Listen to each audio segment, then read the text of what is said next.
Welcome back to another episode of Leatherneck Insider. I'm Caden Strenz. And I'm Caleb Mays. We're tipping things off with this week's Leatherneck Insider Athlete of the Week. My partner Caden Strenz spoke with our winner. What's up, Leatherneck Nation, and welcome back to this week's edition of Leatherneck Insider Athlete of the Week. I'm joined by our winner, Reagan McCowan. Reagan, how are you today? I'm good. Thank you guys for having me. Yeah, of course. And last week you just accomplished 1,000 points, the quickest in WIU women's basketball history. Tell me your emotions as you hit the 1,000 point last week. Yeah, so I didn't know that was going to be my 1,000th point. I don't really keep track, in my head, how many points I have during the game. So I knew I was close, but when I hit that free throw, I thought it was awesome, just kind of the way, the whole gym stopped, the announcer announced it. It felt really good, just all the support of the fans, my teammates, and coaches. And you are in some elite company here. Only 3 sophomores in the country with 1,000 points, them being from USC, Iowa State, and Notre Dame. What's it like to have your name among some elite company right now? I think it makes me feel really good, just making me realize, there's still so much more to accomplish, though. But for sure, it does make me feel a little bit good, with Hannah Hidalgo, Audie Crooks, and Juju Watkins being the only other 3 who scored 1,000, so. Your team is currently on a 3-game winning streak, and those last 3 being at home. Now you head to Tennessee for a 2-game road trip. How do you translate that success from home to on the road now as we head into the home stretch of conference play? For sure. I think the things that stand out to me that we've got to take with us to travel for sure is our rebounding and our defense. I think those 2 things is what has got us on our 3-game winning streak so far. So I think if we take those with us, if those 2 things travel with us, then we're going to pick up a couple more wins this week for sure. And one final question, what do you enjoy about being here with this program in this community at this university? I'd say for one, the fans, they're super, super supportive of me. Obviously, my coaches, I wouldn't be able to score 1,000 points like I did if my coaches, wouldn't have trusted me with my style of play and all of that. And, of course, my teammates, I couldn't do it without them giving me the ball, setting me up for good plays to score. So, overall, I love being a Leatherneck. So. Well, there you have it. Thanks for joining us, Reagan. Congratulations on 1,000 points. And for Leatherneck Insider, I'm Caden Strenz. Reagan McCowan is the quickest Leatherneck in women's basketball history to reach the 1,000 point mark, having only done it in 50 games. Sticking with women's basketball, the team moved to 6-6 in conference play and are now on a 3-game winning streak. Leatherneck Insider reporter Patrick Cummings got a chance to speak with OVC Newcomer of the Week, Mia Nicastro, on the team's recent play. I am Patrick Cummings reporting from Leatherneck Insider, and I'm here with WIU's Women's Basketball Center, Mia Nicastro. Mia, how are you doing today? I'm great, thanks for asking. All right, Mia, you and the Leathernecks recently took down Eastern Illinois, who was the #1 team in your conference, and you're now on a 3-game winning streak. What would you say has been the key success to this winning streak? I definitely think just staying motivated throughout the struggles and the ups and downs we've had throughout the season. With a 6-6 conference record, we have, had some tough losses and had some struggles that we've had to fight through as a team. But I really think that everyone has just really stayed motivated to the process and committed to each other and the team. And after a while, if everyone's committed to the same goal, you start having success.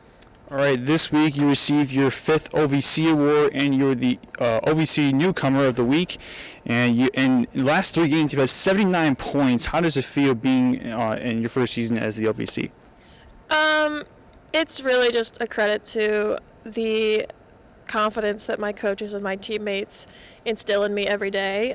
It's easy, to play here whenever I love the people I'm around every day. I love the people that I'm coached by. So I'm just really excited to see where this team can continue to go for the rest of the season and the postseason with, and hopefully I can keep contributing in a significant way that allows us to keep winning. All right, Mia, your teammate Reagan McCowan recently became the fastest women's basketball player in WIU history to reach 1,000 career points. What are your thoughts on this accomplishment by your teammate? Reagan's a special player. She just has a real knack for scoring, and she is a true offensive talent. So I think to score 1,000 points in 50 games is just an incredible feat, and I'm so proud of her, and I'm really excited to continue to see what she can achieve next. All right, is there anything else you want to add, Mia? Keep coming out to the women's games to support us, and go Next. All right, this is Patrick Cummings reporting from Leatherneck Insider. Thanks, Patrick. The team takes on UT Martin today at 1 p.m. Western Illinois men's basketball currently sits at 11th place in the Ohio Valley Conference with 8 remaining games on their schedule as of February 5th. The team currently sits just 2 games out of the cutoff line for the OVC tournament. The Leathernecks will need to go at least 3-5 in the remaining games to have a shot at qualifying for the tournament, while relying on both Southern Indiana and Eastern Illinois to lose multiple games.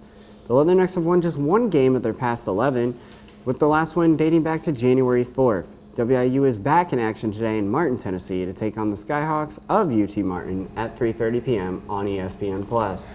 Yeah, hopefully they can turn things around. Definitely not expected. We'll take a short break, but on the other side, we take a look at how the women's tennis team is doing. And our reporter Marty Doyle gets us caught up on National Signing Day for the football program. Stay tuned.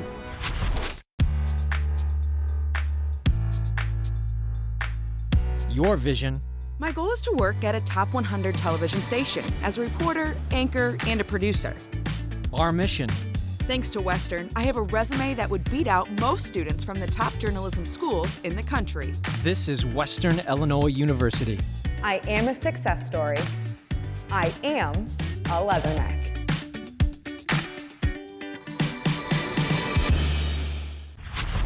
Welcome back inside Slee Hall. The WIU women's tennis team has been on a slide in the last 2 of their first 4 matchups.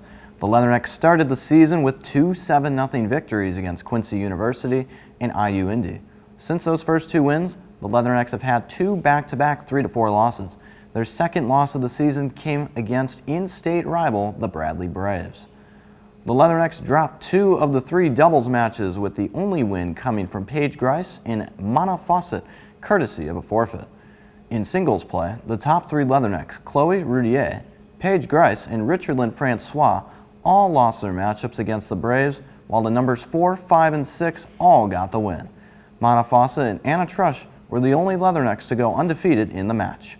Trush won due to a forfeit, and Fawcett won both her doubles and singles play. The Leathernecks are back in action in DeKalb against NIU. National Signing Day is just wrapped up this past Wednesday, and the Leatherneck football team made some big additions. 6 players signed their national letter of intent to Western Illinois to go along with 22 mid-year signees added back in December. Leatherneck Insider reporter Marty Doyle got a chance to speak with head coach Joe Davis about the signees and preparations for next season. National Signing Day just wrapped up for WIU football, and the Leathernecks added a talented class. Head coach Joe Davis recapped some of the signees. Yeah, well, we certainly added a lot of value to our team. Again, I go back to the academic component, that I'm most proud of. The high school signees collectively had a 3.47 high school GPA. That matters a lot to me. It tells me that, they have a chance to be very, very successful students here at Western. These guys also checked a lot of boxes for us when it came to being multi-sport student athletes. You look at the majority of the high school class that we signed.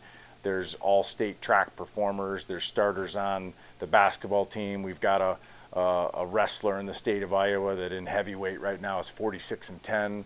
And to me, athletes in high school learn a lot about competitive situations from playing multiple sports.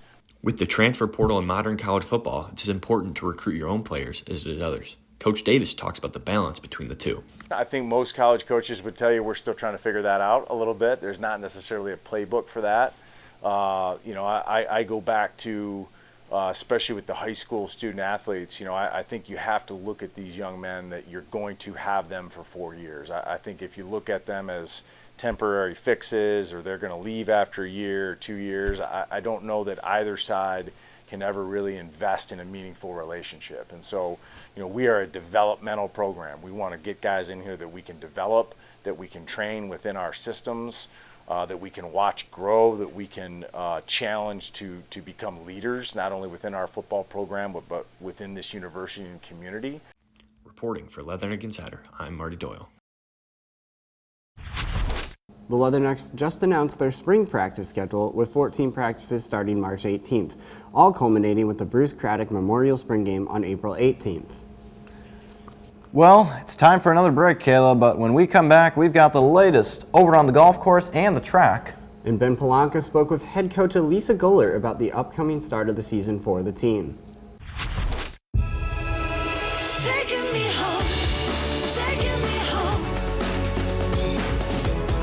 Here, I engineer the future.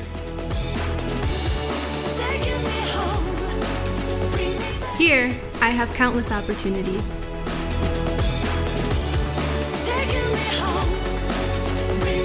Here, I do research. Right here at Western. Welcome back. Following his first place finish in the 800-meter race at the Bob Thiel Invite, track and field runner Richard Brown got the chance to speak with Leatherneck Insider reporter Aiden Dersine. WIU track and field runner Richard Brown, the fifth-year runner out of Savannah Lamar, Jamaica, cruised to his first win of the year in the 800-meter. Brown took me through his come-from-behind win. It was the first race, so I was a little rusty. I was getting back on the track, had myself in fourth position going through the first lap, and then by the second lap, I noticed the guy ahead of me was pulling away, so I slowly got myself into second position. Then by the third lap, I was like, okay, it's time to wheel him back in. And I started wheeling him back in, and then by the fourth lap, before you know it, I was like, okay, sorry buddy, but it's time for me to do my thing. Western Illinois track and field competes today at the Iowa State Classic. Brown tells me his expectations for his trip to Ames, Iowa. Yeah, so my expectations would be to go out there and compete my best. I really want to compete hard and strong. And at the end of that competition, I want to be a national qualifier for the NCAAs. So with that said, I mean, going off the line, I'm going to have to make a big run off the line, and it's going to be one of those competitions where it's just mind over matter. So no matter what the pain is, I'm just going to be like, listen, I'm a Leatherneck and I'm going to get it all done. Brown also talked about the importance of winning as a Leatherneck. The number one thing is always, when you win as a Leatherneck, it's different because it's like you're beating schools that are dominant in the sport than you. They got bigger facilities than you, they got more sponsors than you, but you come up with just more pride and more love than them. Reporting for Leatherneck Insider, I'm Aiden Dersine. Thanks, Aiden. The Leatherneck track and field teams are back in action today at the Iowa State Classic. For all the latest information on the track and field team, visit goleathernecks.com. The WIU men's golf team announced their upcoming schedule for the 2025 spring semester with 5 meets total for the year. The Leathernecks will start play right before spring break on March 7th and 8th with a trip out west to Nevada to play in the Jack Rabbit Invitational. Then they have a quick turnaround 10 days later in Springfield, Missouri at the Twin Oaks Intercollegiate. The Leathernecks will host their annual meet in Silvis, Illinois at the TPC Deer Run for the WIU Intercollegiate on April 4th and 5th. The men's golf team will then wrap up the year at the OVC Championships from April 19th to 23rd. The WIU softball team is about to start their season on the road in Rosemont, Illinois, and then take a trip to Hawaii. Leatherneck Insider reporter Ben Polanka with more. WIU softball season is about to start as they will start their season on the road at Rosemont, Illinois and Hawaii. Head coach Elisa Goller says she has no expectations and is really excited to start the season. I think opening weekend for anybody is almost that time of year where all bets are off. It really just turns into who can show up and not have like nerves type deal. So I don't really have expectations aside from I believe that every time that a game, like we cross the line for the game to start, that we're dialed in and we compete hard. The team finished with a record of 16-34 overall, with 5 of those wins being conference games last season. Coach Goller tells us what this team needs to do differently to have a better season. Yeah, I think that by the time we get to conference play, everyone will be on a level playing field. But what you look at for your first kind of weekends is we are looking at our older players to kind of show what our standard is and to help everyone along with it. My biggest hope is just that regardless of age and how many years that someone's played, whether it's here or someone else, like they transferred in, I need each of them to be able to accept what their role is and to try to be great at that role given whatever it is in a game or an inning or whatever that looks like. And so I do believe that our older players have worked really hard to get our culture where it needs to be. So I will be leaning on them to try to keep that going as the season goes, because it's really easy to sometimes slip out of it if you're not happy with your playing time or what your role looks like. For Leatherneck Insider, I'm Ben Polanca. Thanks, Ben, and good luck to the Leathernecks on their season. Exciting trip ahead for them heading to Hawaii, and when we come back, we'll take a deeper look at the biggest sports news around the country. Stay tuned.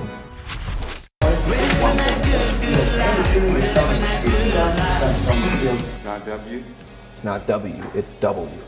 W. W. That's what I've been stressing out about the most so far. It's saying W because I know it's something you're going to say right. Yeah, we've been ready. They're like, we're waiting on, what are we waiting on? They haven't said it. I said we're ready to go, we can start.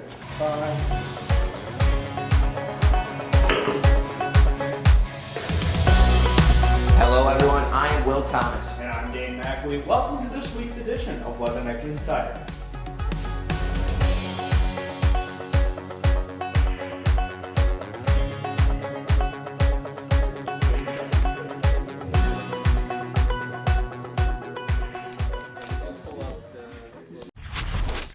Welcome back, everybody. Heading to the national stage, the NBA trade deadline is approaching, and there have already been several significant trades. This includes De'Aaron Fox being traded to the Spurs, Zach LaVine to the Kings, Kyle Kuzma to the Bucks, Chris Middleton to the Wizards, and the biggest one, which had everyone scratching their head, Caleb, Luka Doncic to the Los Angeles Lakers. The NBA trade deadline ended on Thursday, February 6th at 2 p.m. We had another wild weekend in college hoops. In Lexington, Coach John Calipari embraced the boos that rang through Rupp Arena with his Arkansas squad pulling off a major upset of Kentucky, 89-79. Meanwhile, over in the Midwest, Kansas State rolled over number 3 Iowa State, 80-61. USC defeated 7th-ranked Michigan State, 70-64. Further down south, Baylor defeated 11th-ranked Kansas, 81-70 to cap off another wild Saturday in college hoops. Can't wait to see what this weekend brings, Caleb. The NFL's announced for this year's Super Bowl the words "End Racism" will not be featured on the back of the end zones. Instead, the phrases "Choose Love" and "It Takes All of Us" will be shown in the end zones. At the Caesars Superdome, NFL spokesperson Brian McCarthy told The Athletic, in quotes, "We felt it was an appropriate statement for what the country has collectively endured given recent tragedies and can serve as an inspiration," end quote. The Super Bowl kicks off on Sunday at 5:30 p.m. on Fox. Major League Baseball umpire Pat Hoberg, who famously called the first ever umpire perfect game in the 2022 World Series, has been fired for sharing sports gambling accounts with another person.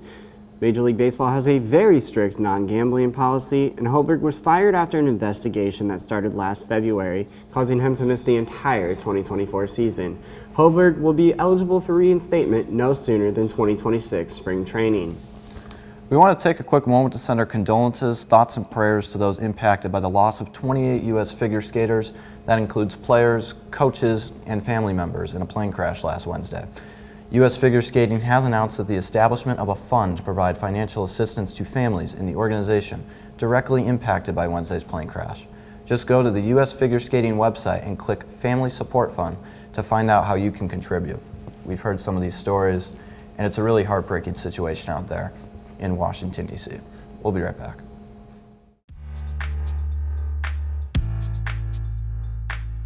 Your vision.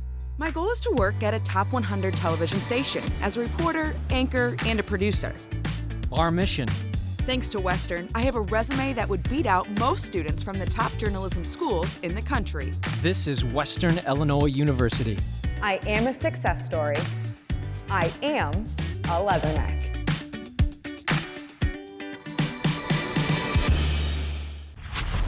Welcome back. It's now time for All In with Caleb and Kobe. This week, Kobe and Caleb are bringing you their Super Bowl predictions. Let's hear it. The second segment of All In was Kobe and Caleb, a new name, and I'm truly excited about it. And Caleb Super Bowl 59 is finally here, set to kick off today at 5:30 in New Orleans. And Caleb, we saw these two teams in Super Bowl 57 where the Chiefs were able to knock down the Eagles 38-35. And obviously the rosters look a little bit different. But now, Caleb, do you predict a high-scoring game? I do. The last matchup was high scoring. I mean, both defenses are elite, but it's the Super Bowl. We want a high scoring game, so I'm hoping that it is a high scoring game, and I also think that it will be a high scoring game. Yeah, and some of those roster changes for Philly, Saquon Barkley, Jerkins, Jalen Carter, Nolan Smith, and for the Chiefs, Kareem Hunt, DeAndre Hopkins, Marquise Brown. So both teams look a little bit different. But as we move to the quarterbacks for each team, started with Jalen Hurts, the story has really grown that he can't throw the ball and he's more of a runner type of thing. And if the Eagles need to rely on Jalen Hurts' arm, do you think the Eagles are in trouble? That's a good question. I think Hurts, I think he can throw the ball. I mean, I know he's had questionable with how far he can throw it, especially in the last Super Bowl, he tried to throw a Hail Mary and it was 20 yards short. But he can throw the ball. He is definitely more of a runner in terms of physicality, but I think he can throw. And if they have to rely on him, I think they'll get it done, but Saquon's not out of it. Yeah, Jalen Hurts' last game against the Commanders, 20 for 28, 246 yards, 1 TD. It has not thrown more than 30 passes since December 15th, and that has not thrown a 50-yard pass since Week 3 against the Saints. So it's going to be interesting to see what he can do in that Super Bowl. And for Mahomes, 17 playoff victories, 3 Super Bowl MVPs, 89-23 record as a starter. If he gets to win today, it will be his 4th Super Bowl win, which leads to my next question. Is he reaching Tom Brady at that 7-ring mark? Mahomes, I mean, in terms of the careers they would be having at this point, he's probably better than Brady, and he's closing the gap. But Brady dominated 2 decades, would have 3 more rings and 3 more MVPs, so he's not the GOAT yet, but he's making it interesting. Yeah, I think Mahomes is definitely on that Mount Rushmore. You got to put him there now, especially with talent. But now, at least to our predictions for this game, who do you have? I have Philly. Not that I don't want to bet against Mahomes because that's dangerous territory, but I think this Philly team is dangerous all around, and I think they'll win the rematch. And there's never been a 3-peat before. So yeah, I think it's no stop at Barkley, especially the way he's been running the playoffs really all season. He almost broke the record as well. But I think the Eagles do get it 30-30 on the last game-time field goal, game-winning field goal, I would say. But that's gonna wrap it up for this segment of All In with Kobe and Caleb. Have a great weekend, McComb. Thanks, Caleb and Kobe, and I got to agree with them. I go with the Eagles. I got Eagles 35, Chiefs 27. Absolutely. Give me Eagles 31, Chiefs 24. It definitely helps having Saquon Barkley out there, the best player in the NFL by far right now. And right behind the best O-line in the league as well. Well, fly, Eagles, fly, right? That's going to wrap things up here for today. Make sure to follow us on our socials at Insider WIU. For Leatherneck Insider, I'm Caden Strunz. And I'm Caleb Mays. Enjoy the Super Bowl, and we'll see you next week.